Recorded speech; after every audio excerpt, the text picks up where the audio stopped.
যুবকেরা আমার প্রস্তুতি গ্রহণ করে থাকেন, অতীর্ণ হতেই হবে। নিজেকে আড়াল করে রাখতে চাইলেও আপনি আড়াল করে রাখতে পারবেন না।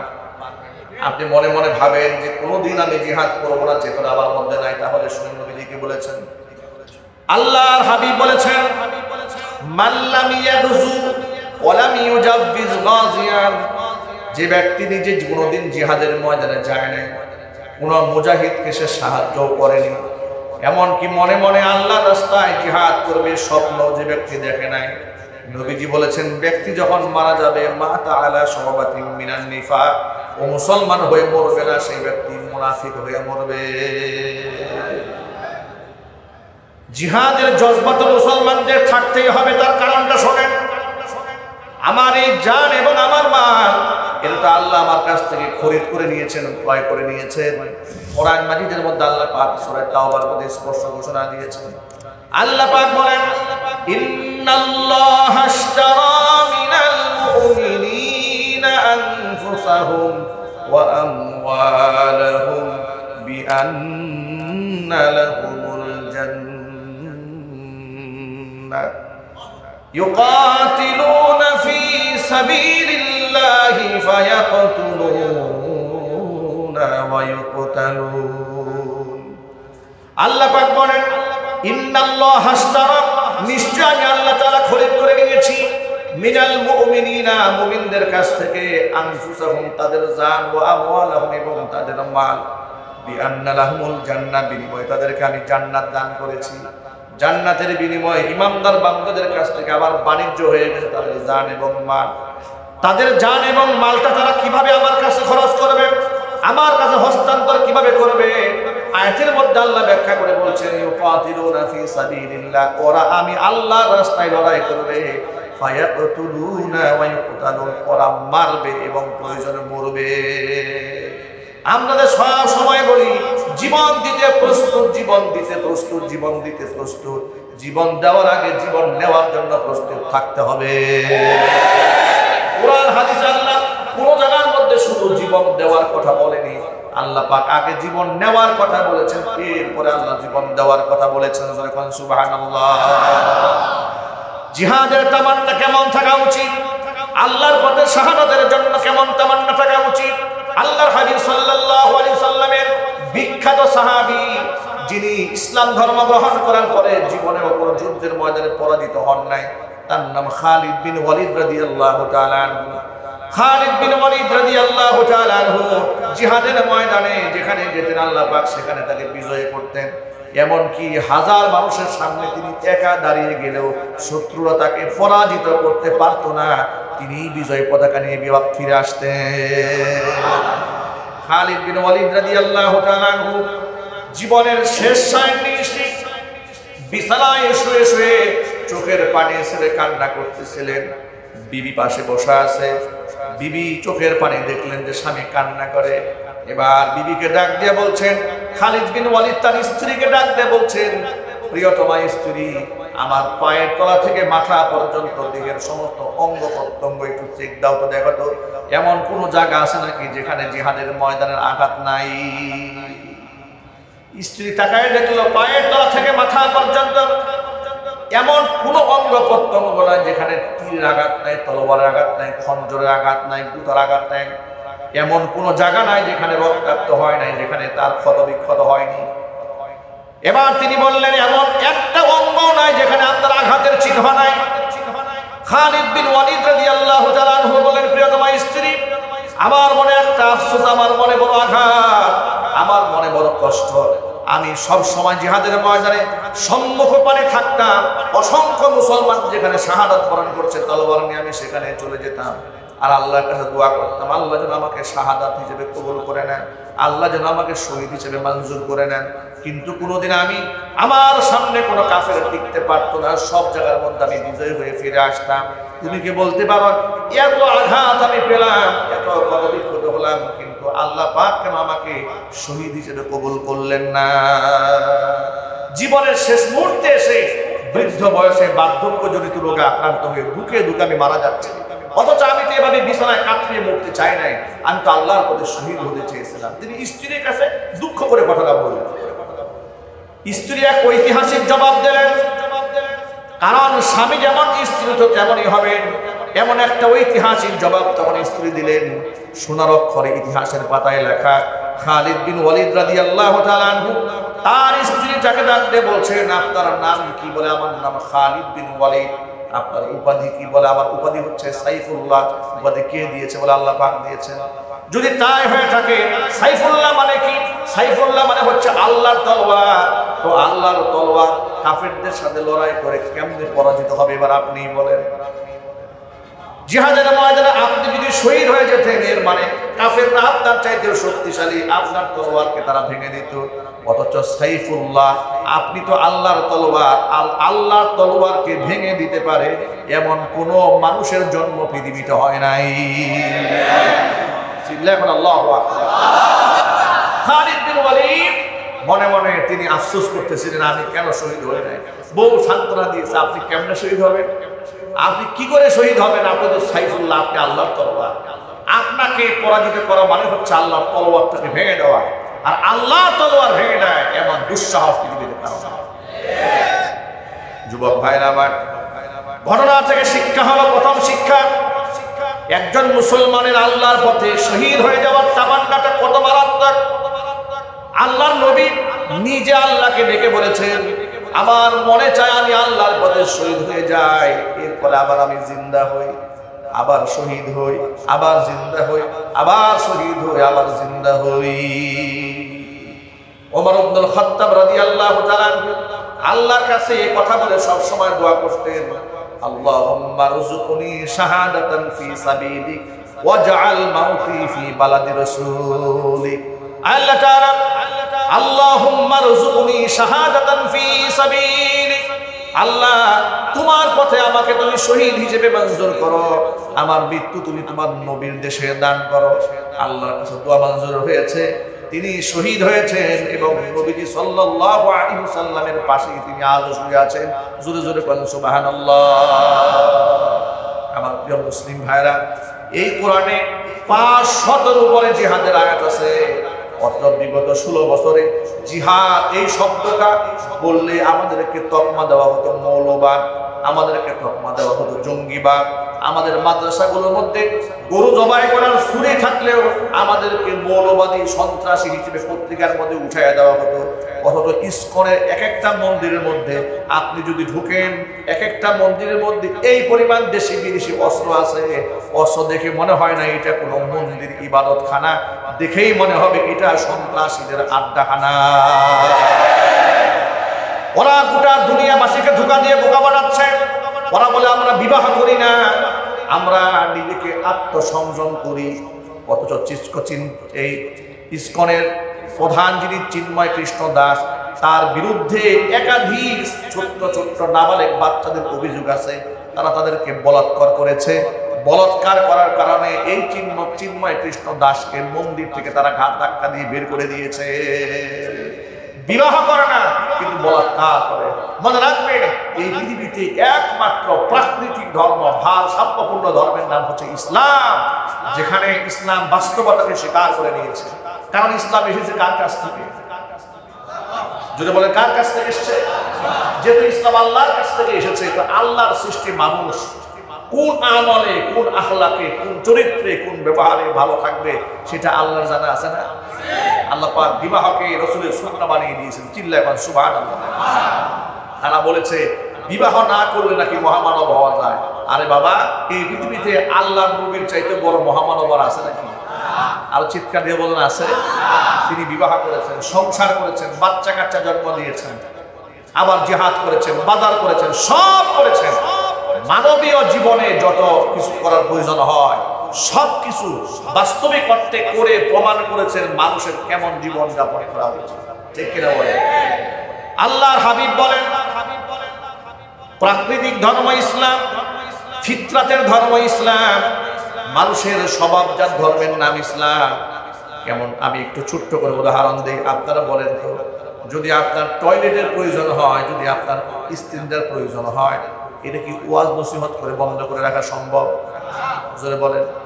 আচ্ছা, কেউ যদি বলে যে আপনি এখন পেশাবে চাপ আসছে, বুটবাজারে খতিব সাহেব মসজিদের মিম্বার থেকে খুব বয়ান দিয়েছে, যদি পেশাব করেন তো কবিরা গুনাহ হবে, আর যদি পেশাব না করেন তাহলে আপনি মহামানব হয়ে যাবেন। কি বলেন? মহামানব হওয়ার জন্য পেশাব আটকায় রাখবেন? এটা আপনি পারবেন? না পারবেন। অনুরূপ ভাবে মানুষের যে জৈবিক চাহিদা, একটা পুরুষের গায়ে যে হরমোন থাকে, নারীর প্রতি যে আকর্ষণটা থাকে, এটা তার ফিতরাতান, এটা সৃষ্টিগত। এটাকে আপনি দামায় রাখতে পারবেন না, আটকে রাখতে পারবেন না। আপনার দেহের অঙ্গ প্রত্যঙ্গের একটা বয়সের চূড়ান্ত সীমানায় যাওয়ার পরে অটোমেটিক চেঞ্জ হয়ে আসে। আপনার গলার কণ্ঠের আওয়াজ চেঞ্জ হবে, শারীরিক অবকাঠামো চেঞ্জ হবে, আপনার অঙ্গ প্রত্যঙ্গের চেঞ্জ আসবে। কথা বলেন ঠিক না বলেন? এটা আসার পরে এটার সুন্নাত পদ্ধতি বিবাহের মাধ্যমে গোটা দুনিয়ার মধ্যে মানুষ একটা ভারসাম্য সম্ভ্রম একটা জীবন যাপন করবে। কিন্তু যারা বলেছে বিবাহ করা যাবে না, তারা সাধু সন্ন্যাসী জীবন যাপন করবে। এদের চরিত্র আপনি যদি গুগলও সার্চ করেন, গোটা পৃথিবীর মধ্যে সবচেয়ে নিকৃষ্ট চরিত্রে তারা হয়েছে যারা বিবাহ করে না। যারা বিবাহ করেছে তারাই আত্মসংযমী হয়েছে। যারা বলেছে আমরা এই সমস্ত যৌন আকাঙ্ক্ষার দিকে আমরা যাই না, ওরা স্ত্রীর কাছে যায় না, ওরা ছোট ছোট বাচ্চাদের কাছে যায়। ঠিক কিনা যদি বলে? এমন একটা লম্পট ব্যক্তির জন্য ভারতে আমাদের দেশের ভাবমূর্তি ক্ষুণ্ণ হবে, আর আমাদের দেশে এমন একটা সন্ত্রাসী গুন্ডার বিচার হবে না, তা তো আমরা মানতে পারি না। ডক্টর মোহাম্মদ ইউনূস, তাকে আমরা ধন্যবাদ জানাই। তিনি একটা যুগান্তকারী পদক্ষেপ গ্রহণ করেছেন। বাংলাদেশের স্বাধীনতার পর থেকে কোনো রাষ্ট্রপ্রধান এমন ব্রিলিয়ান্ট সিদ্ধান্ত গ্রহণ করে নাই, বুদ্ধিভিত্তিক সিদ্ধান্ত, যেটা ডক্টর মোহাম্মদ ইউনূস গ্রহণ করেছে। কি করেছে দেখে, স্বাধীনতার পর থেকে কোনো রাষ্ট্রপ্রধান দেশের মধ্যে যত বড় ক্রাইসিস মোমেন্টে আসুক না কেন, তারা পরামর্শ করেছে কাদের সাথে? তার পাশে কে আছে তার সাথে। যারা ভালো তেল মারতে পারে তার সাথে, যারা তেলের ডিপো খুলতে পারে তার সাথে পরামর্শ করেছে দালালদের সাথে। কথা বলেন ঠিক কিনা? যার ধরুন সমস্যার সমাধান হয় নাই। গতকাল এবং পরশুদিন তিনি কি করলেন? দেশের প্রধান প্রধান রাজনৈতিক দলের যারা মুখপাত্র তাদেরকে ডাকলেন, ওপেনে সামনাসামনি বসলেন, যে আপনারা সিদ্ধান্ত দেন, আপনারা মতামত ব্যক্ত করেন। সকলের মতামত তিনি শুনলেন, শ্রদ্ধা করলেন। সকল ঘরানার রাজনীতিবিদদেরকে এক কাতারে বসাইয়া নাস্তা পানি খাওয়ান। একটা মিল মহব্বত হলো, একটা সেতু বন্ধন হলো, ঐক্যে যেন ফাটল না হয়, ঐক্য বিনষ্ট না হয়, একত্রিত করলেন। গেল গত পরশুদিনের ব্যাপার। গতকালকে দেশের শীর্ষস্থানীয় আলেম ওলামা, হেফাজুল ইসলামের পক্ষ থেকে, এরপরে চরমোনাই ইসলামী আন্দোলনের পক্ষ থেকে, জামাত ইসলামের পক্ষ থেকে, আগে রাজনীতিবিদরা গিয়েছে, গতকালকে গিয়েছে ধর্মগুরুরা। বিভিন্ন ধর্মের অনুশাসনে যাদেরকে মানুষ মানে, শ্রদ্ধা করে, শেখ আহমদুল্লাহ হাফিজাহুল্লাহ, মুফতি আব্দুল মালিক হাফিজাহুল্লাহ, হ্যাঁ, ডক্টর আফম খালেদ হোসেনের নেতৃত্বে এতগুলো মানুষ প্রধান উপদেষ্টার সামনে আলেমরা সরাসরি বসেছে। অথচ দেখেন, এই দেশে রাষ্ট্রের শিক্ষা সিলেবাসের যে প্রণয়ন করা হয় গত স্বৈরাচারের আমলে, আলেমরা শেখ হাসিনার সাথে সরাসরি বৈঠক করার জন্য কতবার অ্যাপ্লিকেশন করেছে, কতবার দরখাস্ত করেছে যে আমরা প্রাইম মিনিস্টারের সাথে বসবো। তাদের পিছনে, তাদের আমলাদের পিছনে দৌড়াতে দৌড়াতে ঘুরতে ঘুরতে ঘুরতে ঘুরতে জিন্দিগি ছাড়া তারাই দেখা করতে পারবে যারা শেখ হাসিনার পাঁচানা গোলাম, তারা এছাড়া আর কেউ দেখা করতে পারবে। ডক্টর মোহাম্মদ কি এটা বলেছে যে আমাকে যারা সমর্থন করেন তারা আসেন, যারা সমর্থন করবেন না তারা আসবেন, এরকম বলেছে? না, আহলে হাদিসের পক্ষ থেকে একজন গিয়েছে, উলামায়ে কেরামের পক্ষ থেকে মুখপাত্র তারা গিয়েছে, বিভিন্ন ঘটনা, এমনকি হিন্দু ধর্ম থেকে আসছে, খ্রিস্টান ধর্ম থেকে আসছে, বৌদ্ধ ধর্ম থেকে আসছে, পাহাড়িদের পক্ষ থেকে আসছে। এ ধরনের সব ধর্মগুরুদেরকে নিয়ে ফেস টু ফেস সামনাসামনি বসেছে, তাদের বক্তব্য শুনেছে, তিনি মূল্যায়ন করেছেন।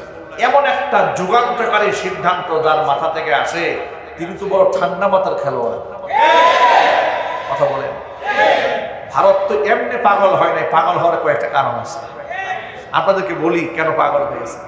পাগল হয়েছে বিগত স্বৈরাচারের আমলে স্বৈরাচারীকে ক্ষমতায় বসাবার লোভ দেখিয়ে দেশ থেকে ভারতের সুবিধা যা আছে সব তারা হাতিয়ে নিয়েছে। এমনকি আমাদের উত্তরবঙ্গের লালমনিরহাটে, সেখানে বিরাট এলাকা জুড়ে সেই 47-এর দেশ ভাগ হওয়ার আগে থেকে ব্রিটিশ আমল থেকে সেখানে একটা বিমান ঘাঁটি ছিল, বিরাট বড় বিমান ঘাঁটি। স্বাধীনতার পর থেকে, দেশ স্বাধীন হওয়ার পরে ওই বিমান ঘাঁটি এই দেশের রাষ্ট্রনায়করা চালু করার চেষ্টা করেছিল, কিন্তু ভারত বলেছে না, এটা আমাদের যেহেতু সীমানা ঘেঁষা, ওখানে যদি বাংলাদেশের বিমান ঘাঁটি হয়ে যায় তাহলে আমাদের জন্য ঝুঁকি হয়। ভারতের স্বার্থে বাংলাদেশের বিমান ঘাঁটি চালু করা হয় না। শেখ হাসিনাও সেখানে বিমান ঘাঁটি চালু করে নাই, কারণ সেটা তাদের স্বার্থটা আগে দেখেছে। কেন বলেছে না, ভারতকে আমরা যা দিয়েছি ভারত কোনোদিন ভুলতে পারবে না, বলে নাই? বলেছে। তাকে ধরে এনে রিমান্ডে দিয়ে জিজ্ঞেস করা উচিত কি কি দিয়েছে জাতির সামনে বল। তাকে রিমান্ডে নেওয়ার দরকার আছে না নাই? এবার শুনে, সেই বিমান ঘাঁটিতে, যে বিমান ঘাঁটি শেখ হাসিনা বাস্তবায়ন করে নাই ভারতের স্বার্থে, ডক্টর মোহাম্মদ ইউনূস ক্ষমতায় এসে সেই বিমানবন্দরের গাড়িতে প্রথম কাজ শুরু করছে। আরে বাবা, মাথা তো এমনি নষ্ট হয় নাই, পাগল কি আর এমনি হয়েছে? পাগল হয় নাই। মনে রাখা উচিত, নরেন্দ্র মোদী সাহেব আপনি হচ্ছেন চা বিক্রেতা আর ডক্টর ইউনূস হচ্ছেন নোবেল বিজয়ী। ডক্টর ইউনূসের কথাগুলো শুনবেন। এই 80 থেকে 86 বছর বয়সে বৃদ্ধ মানুষটি কি ব্রিলিয়ান্ট উচ্চারণ করেন, যতগুলো দেশের নাম, যতগুলো রাষ্ট্রের নাম উনি অবলীলায় বলেন, এত কাপ চাও সে জীবনে বিক্রি করা হয়েছে। ঠিক কিনা বলেন? এমন একজন মেধাবী মানুষ তিনি, তার সাথে আপনি খেলতে আসছেন। অপেক্ষা করেন, অপেক্ষা করেন। আপনি তো দাঙ্গা বাজাতে চেয়েছিলেন, আপনি দাঙ্গা বাজাতে এসে দেখলেন ডক্টর মোহাম্মদ ইউনূস আলেম, পীর, বুজুর্গ, হিন্দু, বৌদ্ধ, খ্রিস্টান সব এক বানায় দিয়েছে। আলহামদুলিল্লাহ বলবেন না? আল্লাহু আকবার বলেন। আমি আপনাদেরকে একটা উদাত্ত আহ্বান জানাই, আমাদের মধ্যে রাজনৈতিক বিভাজন থাকতে পারে, মতানৈক্য থাকতে পারে, দুইটা ব্যাপারে আমাদের কোনো মতামত নেই। আমরা সব এক। কয় ব্যাপারে? এক হচ্ছে কোরআন এবং সুন্নাহর ব্যাপারে, আল্লাহ এবং রাসূলের ব্যাপারে, আল্লাহর বিধানের ব্যাপারে কোনো ঐক্যমত্য নাই, কোনো বিভাজন নাই। অনুরূপভাবে স্বাধীনতা, সার্বভৌমত্ব রক্ষায় রাষ্ট্রে যদি কোনো হুমকির মুখে পড়ে, আমার দেশের 1 ইঞ্চি মাটি নিয়ে যদি কেউ ষড়যন্ত্র করে, তাহলে তার সম্মতির জবাব দেওয়ার জন্য কোনো দলমত নাই, সব আমরা এক। আল্লাহর কোরআনের খাতিরে যাও, যেমন আমরা এক, আমরা রাষ্ট্রকে রক্ষা করার জন্য এক ছিলাম, এক আছি, ভবিষ্যতেও এক থাকবো। প্রস্তুত আছেন কিনা? তো হাত দেখতে চাই।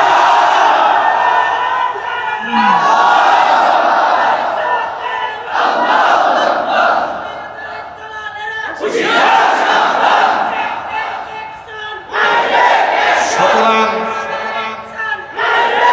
কোন গেম খেলে এই দেশের মানুষের সাথে পারা যাবে না ইনশাআল্লাহ। বলেন ইনশাআল্লাহ। ওদিন দেখলাম বর্ডারে ইসকনের সদস্যরা জোর করে বাংলাদেশে এসে, দেখেন আপনারা, পাগলামির একটা সীমা থাকা উচিত। এগুলো কেমন অসভ্য, এগুলো কোন লেভেলের বেয়াদব, ঠিক কিনা বলেন? আমি এই জন্য আমার ভাষায় অনেক সময় বলেছি, পান করে তো গোমূত্র, বিবেক বুদ্ধি আর থাকবে কি? ঠিক কিনা ভাই? ওরা আমাদেরকে হুমকি দেয়। আমি এই জন্য বলেছি, মুখ খাওয়া জাতি দুধ খাওয়া জাতিকে হুমকি দেয়। কি হাস্যকর ব্যাপার একটা, ঠিক কিনা বলেন? আমি সরকার মহোদয়কে বলবো, বর্ডার গার্ডের থেকে আবার যদি জোর করে ঢুকতে চায় বিনা ভিসায়, আপনারা ঢুকাই দেন। আপনারা বাধা দিয়ে না, আল্লাহর ওয়াস্তে বাধা দিয়ে না, খালি ঢুকাই দেন। আমরা কিসি নিয়ে বসে দিচ্ছি, টাকাটা তো সব নুনু কাইতে মুসলমান বানাই দেবে, ছাড় দেওয়া হবে না একটাকে। ওরা আমাদেরকে দুর্বল মনে করে যে আমরা ছোট্ট বাংলাদেশ। আরে বেটা, আমাদেরকে ছোট মনে করো না। ইসলামের ইতিহাস পরাজয়ের ইতিহাস না, ইসলামের ইতিহাস বিজয় ছিনিয়ে আনার ইতিহাস। কারণ এই মুসলমানরা মরলেও তাদের যেটা আছে, তারা যদি বেঁচেও যায় তারপরেও তার লস নাই। সে যদি বাঁচে সে গাজী হবে, যদি সেই ব্যক্তি জীবনটা দিয়ে দেয় সেই ব্যক্তি শহীদ হবে। চিল্লাপান সুবহানাল্লাহ। আল্লাহর পথে শহীদ যারা হয় তাদের কোনো ভয় নাই, বিনা হিসেবে আল্লাহ তাআলা তাদের জান্নাত দান করে দিবেন। আল্লাহ পাক তাদের ব্যাপারে কি বলেছেন কোরআন মাজিদে শোনেন।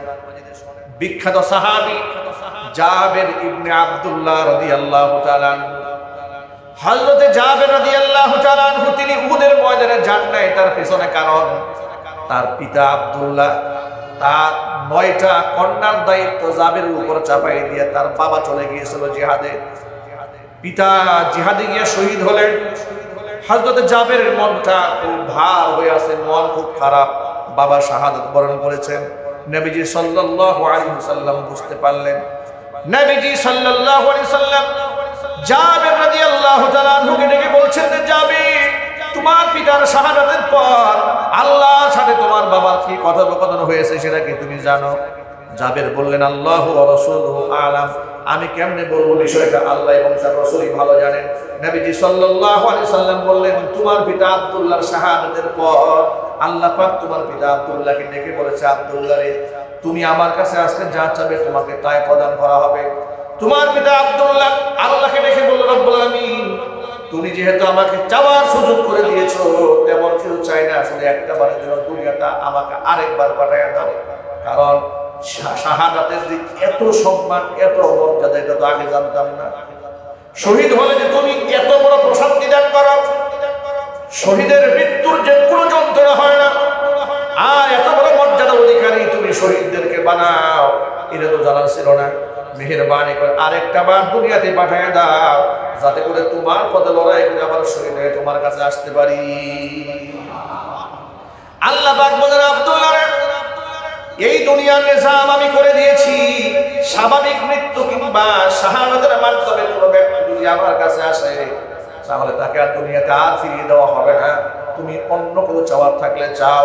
তখন তিনি বললেন, অন্ততপক্ষে দুনিয়াবাসীকে তুমি জানায় দাও, আমরা শহীদ হওয়ার পরে তুমি আমাদেরকে কত মর্যাদা দিয়েছ। এরপরে আল্লাহ তাআলা কোরআন মাজিদ দুটো আয়াত নাযিল করলেন। আল্লাহ রাব্বুল আলামিন বললেন, ওয়ালা তাহসাবান্নাল্লাযীনা কুতিলু ফী সাবিলিল্লাহি আমওয়াতা বাল আহইয়াউন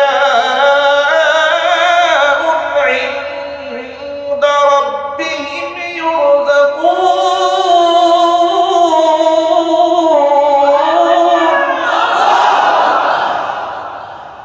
ফারিহিনা বিমা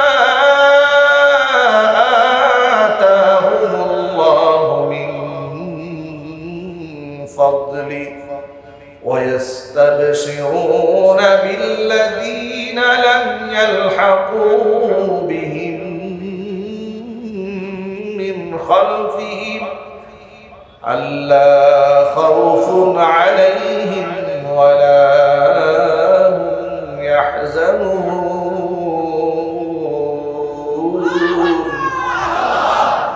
আল্লাহ পাক বলেন, আমি আল্লাহর রাস্তায় যারা নিহত হয়েছে তাদেরকে পশ্চিম কালেও তারা মরে গেছে ধারণাও তোমরা করো না, বরং বাল আহইয়াউন, ওরা আছে জীবিত, ইনদা রাব্বিহিম ইউরযাকুন, তাদের রব আমি আল্লাহর পক্ষ থেকে ওদেরকে রিজিক সরবরাহ করা হয়। ফারিহিনা বিমা আতাহুমুল্লাহু মিন ফাদলিহি, আমি আল্লাহ তাআলা তাদেরকে যে নিয়ামত দান করেছি, নিয়ামত নিয়ে তারা বড়ই খুশি আছে। ওয়াস্তাবশিরুনা, তারা সুসংবাদ দিচ্ছে ওই সমস্ত ব্যক্তিদেরকে যারা এখনো ওদের সাথে মিলিত হয় নাই। এই কথা বলে তাদের কোনো ভয় নাই, তাদেরকে তারা ব্যতীত হবে না। জোরে বলেন সুবহানাল্লাহ। আয়াত দ্বারা প্রমাণ হয়ে গেল শহীদরা মরে না, শহীদরা জিন্দা হয়ে যায়। আমার ভাইয়েরা, এই জন্য সকল যুবক এবং তরুণদের প্রতি আমাদের উদাত্ত আহ্বান, 5 ওয়াক্ত নামাজ বা জামাত মসজিদে আদায় করব, সুন্নাহ ভিত্তিক জীবন যাপন করব, হক হালাল মতো বেঁচে চলবো, হারাম বর্জন করব, হালাল মতো জীবন যাপন করব, সুদ ঘুষ জিনা ব্যভিচারকে আমরা প্রত্যাহার করব। আল্লাহ যেন কবুল করেন, জোরে বলেন আমিন। এবং মনে মনে আল্লাহ যদি কোনদিন সুযোগ দেন, ইসলামের জন্য, রাষ্ট্রের জন্য, ধর্মের জন্য যদি জিহাদ করার মোমেন্ট আসে, যদি ওলামাদের পক্ষ থেকে ডাক আসে, রাষ্ট্রপ্রধানের পক্ষ থেকে ডাক আসে, কুফফারদের বিরুদ্ধে গজওয়াতুল হিন্দে ঝাঁপিয়ে পড়ার জন্য প্রস্তুত আছেন না নাই? আল্লাহ যেন কবুল করেন।